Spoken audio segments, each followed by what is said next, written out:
আমরা নাকি পৌত্তলিক ধর্ম করি, আমরা যে ধর্মগুলো করি এই ধর্ম নাকি সঠিক নয়, আমরা নাকি কাফের। ও মুহাম্মদ তুমি এমন করে ফতোয়াবাজি করো, ও মুহাম্মদ তুমি এমন করে ফতোয়াবাজি করো, আমাদের পৌত্তলিক ধর্মের কথা বলো, আমাদের বাপ দাদাদের ধর্মের কথা বলো, আমরা নাকি কাফের। ও মুহাম্মদ আর হানাহানির দরকার নাই, চলো আমরা একটু তোমার সঙ্গে সমঝোতা করে নেই। তাফসীরে ফি জিলালিল কোরআনের বর্ণনায় বিশ্বনবীকে 3টা প্রস্তাব দিলেন কাফেররা। কাফেররা বিশ্বনবীকে বলল না মুহাম্মদ তুমি যদি রাষ্ট্র ক্ষমতা দাও তোমাকে রাষ্ট্র ক্ষমতা দেওয়া হবে। ও মুহাম্মদ তোমাকে রাষ্ট্র ক্ষমতা দেওয়া হবে। 2 নম্বর প্রস্তাব দিলেন বিশ্বনবীকে, মুহাম্মদ তুমি যদি অধিক সম্পদ চাও তোমাকে সম্পদশালী করা হবে। ও মুহাম্মদ তুমি যদি সুন্দরী নারী চাও আরবের সবচেয়ে সুন্দরী নারীর সঙ্গে তোমাকে বিয়ে দেওয়া হবে। কাফেররা বিশ্বনবীকে 3টা প্রস্তাব করলেন। মনোযোগ আছে না গেছে? আছে কার কার হাত তুলে দেখান তো। লিল্লাহি তাকবীর, আল্লাহ কবুল করে। আমার ভাইরা বিশ্বনবীকে 3টা প্রস্তাব দেওয়া হলো। বলা হলো মুহাম্মদ তুমি যদি তোমার ইসলাম ধর্ম ত্যাগ করো, ইসলাম থেকে দূরে সরে যাও, যদি তুমি রাষ্ট্র ক্ষমতা দাও রাষ্ট্র ক্ষমতা দেওয়া হবে। ও মুহাম্মদ তুমি যদি সম্পদ চাও তোমাকে সম্পদ দেওয়া হবে। ও মুহাম্মদ তুমি যদি নারী চাও আরবের সবচেয়ে সুন্দরী সুন্দরী নারী দেখে তোমার সঙ্গে বিয়ে দেওয়া হবে, তবে শর্ত একটা, তোমার ইসলামের মিশন থেকে তুমি দূরে সরে যাবা। তাফসীরে ফি জিলালিল কোরআনের বর্ণনা থেকে আমি বলতেছি, বিশ্বনবী আমার আকাশের দিকে তাকালেন, তাকানোর পরে বলতেছেন, বিশ্বনবী বললেন লা ওয়ালা শামসা ফি আমিনি, ওই সূর্যখানা যদি তোমরা আমার ডান হাতে দিয়ে দাও, অল কমার ফি আসারি, ওই চন্দ্র যদি তোমরা আমার বাম হাতে দিয়ে দাও, ওয়াল্লাহি রাব্বি কাবা, সেই কাবার রবের শপথ করে বলতেছি আমি আমার দিনের মিশন থেকে এক বিন্দু পরিমাণ দূরে সরে যাব না। আল্লাহু আকবার বলেন না। বিশ্বনবীকে তারা 3টা প্রস্তাব দিল, বিশ্বনবী রাজি হলো না। এমন সময় আল্লাহ রাব্বুল আলামিন সূরা হামিম সাজদা নাযিল করে বিশ্বনবীকে সান্ত্বনা দিলেন, মুহাম্মদ আপনি বিচলিত হবেন না, কাফেররা যে প্রস্তাব দেয় না কেন, ও মুহাম্মদ এই দুনিয়া কিন্তু আপনার জন্য নয়, আপনার জন্য পরকালের জীবন সফলতা রেখেছেন কে? জোরে বলেন না কে? এই সময় আল্লাহ তাআলা সূরা হামিম সাজদা নাযিল করলেন।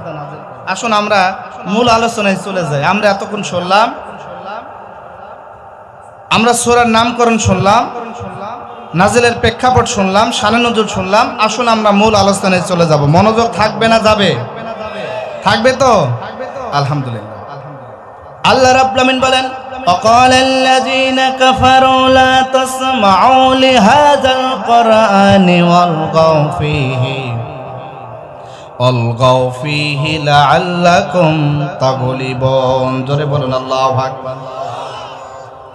আল্লাহ রাব্বুল আমিন বলেন, ওয়াকালাল্লাযীনা কাফারু, নবী কাফেররা বলে, লা তাসমাউ লিহাযাল কুরআন, যেখানে কুরআন তেলাওয়াত করা হয়, আলগাউ ফীহি তোমরা বাধা প্রদান করো, হট্টগোল করো, তোমরা বিশৃঙ্খলা করো, লাআল্লাকুম তাগলিবুন আশা করা যায় তোমরা বিজয়ী হবে। এই কথাটা কাফেররা বলে। তার মানে কাফেররা বলে যে তাফসীরে ফি জিলালিল কোরআনের বর্ণনায় আল্লাহর কোরআন যেখানে তেলাওয়াত করা হবে, আল্লাহর কোরআন যেখানে উপস্থাপন করা হবে, আল্লাহর কোরআনের মাহফিল যেখানে করা হবে, কাফেররা বলবো যে 144 ধারা জারি করো, আছে না নাই? 3 মাস আগেও দেখেন 5 আগস্টের আগে এই বাংলার ভূখণ্ডে কোথাও কি কোরআনের মাহফিল ওপেন করা যেত? জোরে বলেন যেত? তার মানে আল্লাহর কোরআনের সঙ্গে আপনি একটু মিলায়ে দেখেন না কেন আল্লাহ বলতেছেন নবী গো, ওয়াকালাল্লাযীনা কাফারু, আর কাফেররা বলে, লা তাসমাউ লিহাযাল কুরআন, যেখানে কোরআনের আলোচনা হয়, যেখানে কোরআনের তাফসীর করা হয়, যেখানে কোরআনের আন্দোলন করা হয়, আলগাউ ফীহি, তাফসীরে ফি জিলালিল কোরআনের বর্ণনা থেকে আমি বলতেছি, আলগাউ ফীহি কাফেররা বলে দাও ওকে অ্যারেস্ট করে জেলখানার 14 শিকের মধ্যে ভরে দাও। আলগাউ ফীহি যেখানে কোরআনের আন্দোলন করা হয় সেখানে হট্টগোল করো, বাধা প্রদান করো, প্রয়োজন হলে রাষ্ট্রদ্রোহী মামলা দিয়ে দাও, জঙ্গি মামলা দিয়ে দাও। আলগাউ ফীহি যেখানে কোরআনের মাহফিল হবে বিশৃঙ্খলা করো, বাধা প্রদান করো। এই কথাটা কিন্তু কাফেররা বলে। আল্লাহ বিশ্বনবীকে স্মরণ করে দিয়ে বলতেছেন, নবী গো, ওয়াকালাল্লাযীনা কাফারু, আর কাফেররা বলে, লা তাসমাউ লিহাযাল কুরআন, যেখানে কোরআনের আলোচনা হয়, উপস্থাপন করা হয়, কোরআন তেলাওয়াত করা হয়, অলগাও ফিহি, তোমরা বাধা প্রদান করো। এই কথাটা কারা বলে? কাফেরা বলে। আর আল্লাহ রাব্বুল আমিন কি বলেন দেখেন, তাফসিরে তাবারি বর্ণনা আছে, আল্লাহ রাব্বুল আমিন বলেন ওয়াইযা কুরিআল কুরআনু ফাসতামিউ লাহু ওয়া আনসিতু লাআল্লাকুম তুরহামুন। আল্লাহ বলেন ওয়াইযা কুরিআল কুরআন, যেখানে কোরআন তেলাওয়াত করা হয়, ফাসতামিউ লাহু, তোমরা মনোযোগ সহকারে শোনো, ওয়া আনসিতু, কানগুলো খাড়া করে দাও। আল্লাহ বলতেছেন যেখানে কোরআন তেলাওয়াত করা হয়, কোরআনের আলোচনা হয়, সেখানে তোমরা মনোযোগ সহকারে শোনো।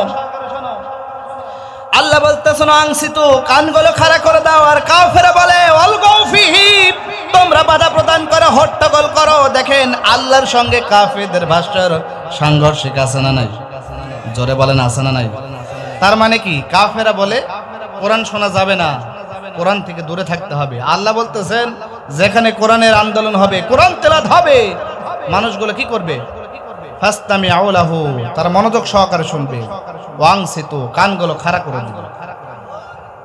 দেখেন আল্লাহর নবী যখন কোরআন তেলাওয়াত করতো, কাফেরা কিন্তু শুনতো, কিন্তু কোরআনের আইন কি মানতো? মনোযোগ সহকারে শুনতো।